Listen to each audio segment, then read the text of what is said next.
What's going on, everybody? It's your boy C-Zar, and we are talking about OnyxCoin today, XCN USD.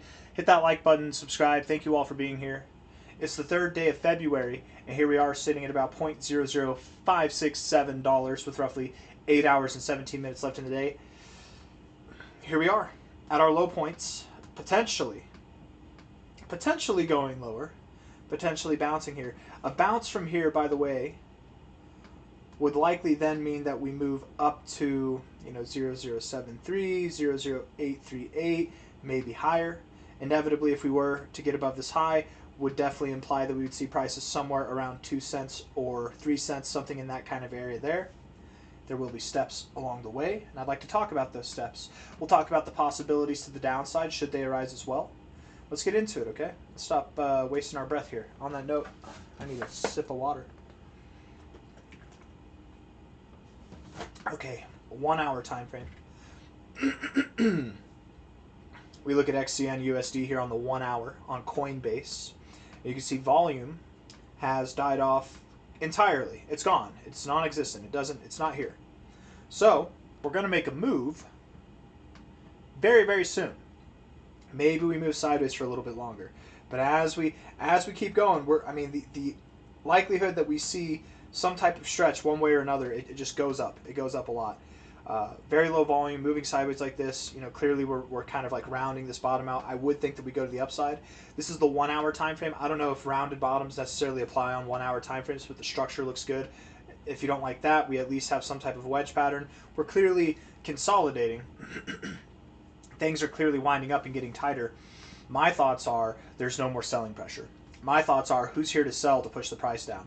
My thoughts are even if there is people to sell to push the price down, who's going to keep selling? Like nobody, the people who wanted to sell, they're already gone. The only people who are here are people who want to buy. If there's no selling pressure, if there's no sellers left, what happens to the price? It's really easy to move the price up. Because, again, the people who are buying here, the people who bought here, the people who bought here and haven't sold, they're not selling here. They're not selling here, they're not selling here, they're not selling here. If there's no sellers left and there's only buyers left and the people who want to sell aren't selling at any of these levels, you're going to have a very easy time moving through all of it. There will be people and trading algorithms that take profits on principle. People who stake, who take profits on principle. It's inevitable. It's going to happen. There will be selling pressure all the way up. But there will be more buying pressure, I think, because I think the predominant amount of selling pressure evacuated. It totally vacated the premises during the months of November to January. Here we are, bouncing off our 786 retracement. The next move should be, ideally, something in this area here between 0073 and 0083. If we get above 00991 on a daily closing basis, not a wick, but a daily closing basis, we validate this low and we validate the idea that we go above this high. Of course, it's not technically valid until we get above the high, but once we close above that red line, it's statistically inevitable that we will see higher prices. And higher prices from here, in this context, would lead to a move likely that takes us from anything to like 1.9 cents to 2.6 cents or even upwards to 3 cents. And when we make this move, it's likely going to happen very fast. It's not going to be a slow process. The slow process is to the downside. The fast process is to the upside. Sometime this month of February, OnyxCoin will see 2 cents. It's happening, guys. It's happening. And then at that point, what's great about 2 cents, really, if you think about it, I like to think about 2 cents. The reality of that is that the majority of people who bought OnyxCoin over the last 2 years will be in the profit. They will be in the green. The majority of people who bought OnyxCoin in the last 2 years will be in the profits once we're above 2 cents if they didn't sell. Because how many people bought these highs? Probably not many. How many people bought these highs? Probably not many. There's probably a lot of buying pressure at the top both times. There's probably a lot of people that did buy the highs. But the majority of people clearly bought all the territory that's below. And that's what's exciting about getting above 2 cents. That majority kind of comes back. The majority of people should be net positive. Though I'm certain there are a bunch of people who bought these areas who sold these areas. And unfortunately will likely buy back at these areas again. Anyways, weekly time frame. I don't like the MACD. I don't like that we built bullish momentum, and as soon as we built it, we killed it. It's sad. Stochastics look good. They've reset a little bit, but we need to cross up for them to really be looking good. 3 red candles in a row. This candle should be a green one. We like to go off of odd numbers, right? 3 and then bounce, 5 and then bounce, 7, 11, 9 and then bounce. It's not always a thing, but if you know anything about the TD sequential, sometimes it happens. It's kind of like foo-foo nonsense that works. Let's just see. You know, for example, here, this is from the top. That's 1, 2, 3, 4, 5, 6, 7, 8, 9, 10, 11 candles on the low, right? It happens that way sometimes, right? The low last week was the 3rd candle. It's not a guarantee. It's not perfect, but it's just a thought. Anyways, weekly time frame, I don't mind it. We have a lot of work to do, but there's definitely some good things going on here. I think it would be very positive for the MACD if we started building bullish momentum again and we did not cross. We don't want to cross. Okay. We're going to zoom way the hell in. We're going to look at the 1 hour time frame and then we'll zoom out. Okay. 1 hour time frame, we're moving sideways. We're choppy. These indicators are not going to help us as much. The RSI, in my opinion, is neutral overall, but a bullish structure, right? You've got higher lows, higher highs. To some degree, you're just kind of in this oval, but at the same time, I think you do have positive structure with a large hint of neutrality. I'm assuming that we'll move up. Stochastics are weird because we're moving sideways and choppy. MACD will probably also be weird. The MACD's bullish. Stochastics are bullish, but I'm not going to use that in my analysis. I'm bullish on the price, but not because of the stochastics or the MACD on the 1 hour time frame. The 4 hour time frame, RSI looks immaculate. Well, first off, it actually does have an overall kind of bearish tone in this section, but this is immaculate. These notable higher lows in a proper trajectory like this, in a single file trajectory like that, with lower lows here,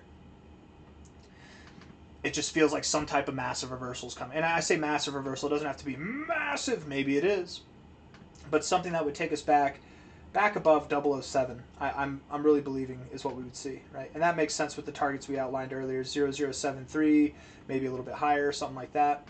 It makes sense that we might move up from here and find resistance where we found resistance before, right?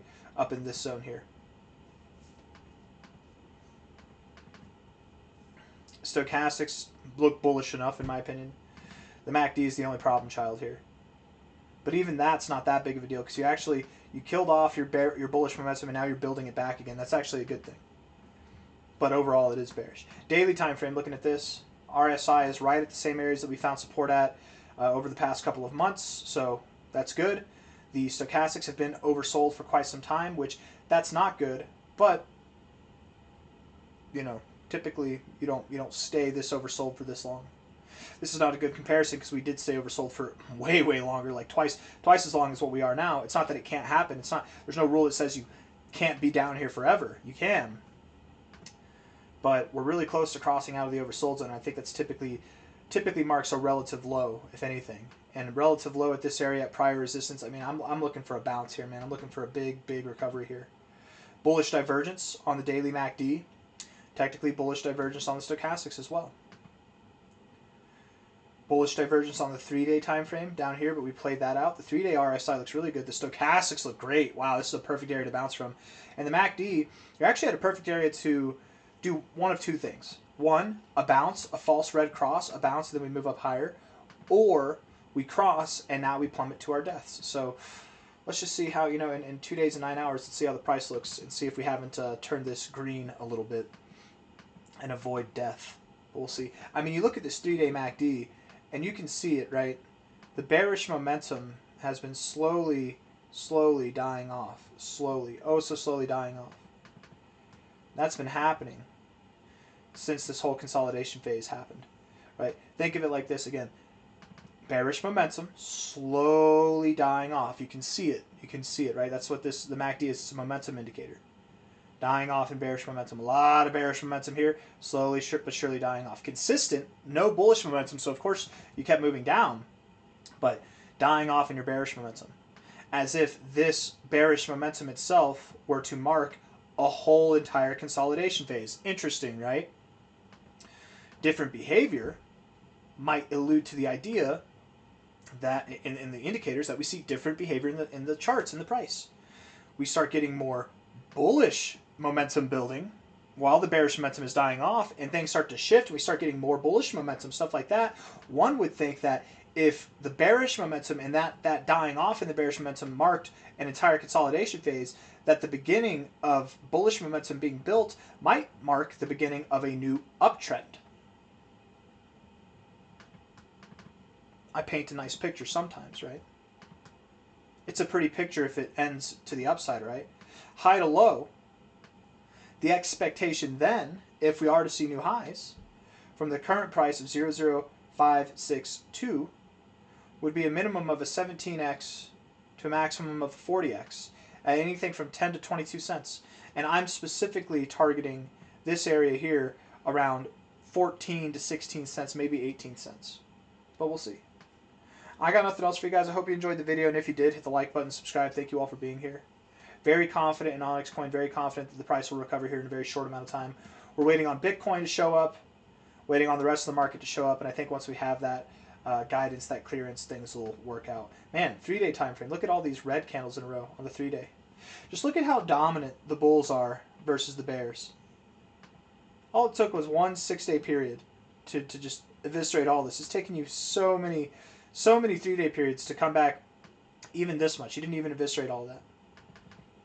Much more volume on the way up than there is on the way down. A lot of this red volume too, most of those volume spikes, they happen on these low points, right? Like that spike in volume, most of the volume here happened at a low point. Most of the volume here happened at a low point. Most of the volume here happened at a low point and pumped the price up. These are all buying things. So it almost deceitfully looks like there was just one single spike of buying pressure and then the rest of this is selling pressure. The majority of that in that white circle there, the majority of that red is buying pressure. It's not selling pressure. Anyways, hit the like button, subscribe. Thank you all for being here. I'll see you on the next one. Take care. Bye-bye.